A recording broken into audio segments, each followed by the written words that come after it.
রাজ চক্রবর্তী বনাম দেব, লড়াইটা জমে উঠেছে। অভিনেতা দেব যেভাবে তার ছবির প্রমোশন শুরু করেছেন সেটি দেখার মতো। খাদানকে মানুষের কাছে পৌঁছে দিতে তারা ছুটে চলেছে গ্রাম বাংলা থেকে শহরতলি, মফস্বল, সর্বত্র ঘুরে বেড়াচ্ছে টিম খাদান।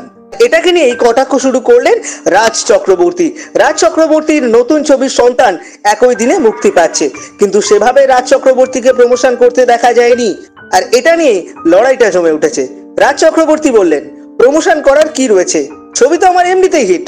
বাংলা ছবি মানুষের টিকিট কেটে দেখতে ইচ্ছে হলে তারা দেখবেন। কিন্তু যেভাবে সন্তানের কথা বলতে গিয়ে দেবকে অল্প স্বল্প কটাক্ষ করেছেন, তাতে রেগে এখন দেব ফ্যানেরা। বহুদিন পর দেব ফিরেছেন কমার্শিয়াল ছবিতে, একদম পাওয়ার প্যাকড একটি ছবিতে তাকে দেখা যেতে চলেছে। ফলে দেব ভক্তদের উন্মাদনা তুঙ্গে। কিন্তু রাজের কথা তাদের মোটেই ভালো লাগেনি। গতকাল যখন রাজ চক্রবর্তী ভিডিওটি পোস্ট করেছিলেন, সেখানে বেশিরভাগ টাইমই বলেছিলেন আগে খাদান তারপর সন্তান। কিন্তু এবার দেবের হয়ে দেখা গেল পরিচালক সৃজিত মুখোপাধ্যায়কে হাল ধরতে। দেবের কষ্টকেই প্রাধান্য দিয়েছেন তিনি, কারণ দেব আগের ছবিতে সৃজিতের সঙ্গে কাজ করেছিলেন এবং টেক্কা দর্শকদের কাছে পৌঁছে দিয়েছিলেন। আর তাই এবার তিনি দেবকে উদ্দেশ্য করে লেখেন, খাদান চেষ্টা করেছে বাংলা ইন্ডাস্ট্রির কমার্শিয়াল সিনেমার সেই দিনগুলো ফিরিয়ে আনতে। আর এই কমার্শিয়াল ছবিগুলোর বাজেট শিল্পের অবদানের সঙ্গে সঙ্গে এই বৃহত্তম পরিকাঠামো সৃষ্টি করেছে।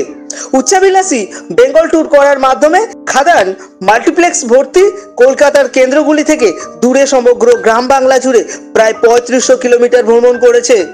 অনেক জায়গায় তো তাদের উপস্থিতি সিঙ্গেল স্ক্রিনগুলো খুলতে বাধ্য করেছে।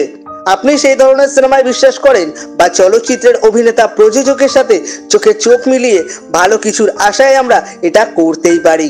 আর সৃজিত মুখোপাধ্যায়ের এই বার্তা পেয়ে খুশি দেব। দেব তো এরকমই কাউকে চেয়েছিলেন যে এভাবে পাশে দাঁড়াবে। খাদান কিন্তু হিট, এটা এখন থেকেই বলা যেতে পারে, কারণ যেভাবে সারা বাংলা জুড়ে খাদান ঝড় উঠেছে, তার ট্রেলার এবং সিনেমা হলে 20 ডিসেম্বর মুক্তির অপেক্ষায়। তাহলে দেখাই যাক কে জেতে, রাজ চক্রবর্তীর সন্তান নাকি দেবের খাদান। অপেক্ষায় আমরাও থাকলাম।